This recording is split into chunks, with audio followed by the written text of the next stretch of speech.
প্রচলিত কথায় আছে, ঘরের শত্রু বিভীষণ।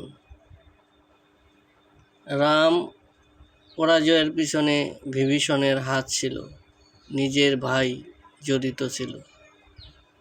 তেমনি প্রতিটি সেক্টরে, রাজনীতি হোক, শিক্ষানীতি, যে কোনো ক্ষেত্রে এই বিষয়টি অনুসরণ করা উচিত।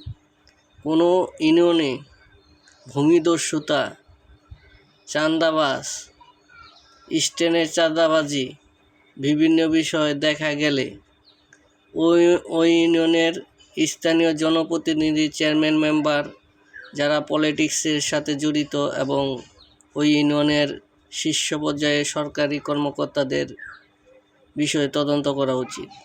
কারণ তাদের ইনকাম সোর্স বৃদ্ধি হয়ে গেলে কোন থেকে ইনকাম সোর্স হচ্ছে তা তদারক করলে ভূমিদস্যুতা, চাঁদাবাজি কেন হচ্ছে তার কারণ জানা যাবে।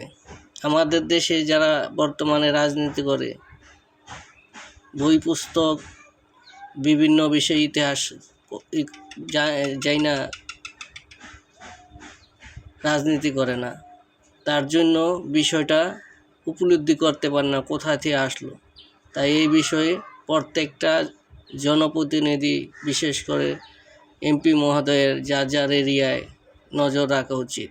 সাধারণ জনগণ অনেক সময় মুখ খুলে কথা বলতে সাহস পায় না, যে বিপদে পড়বে।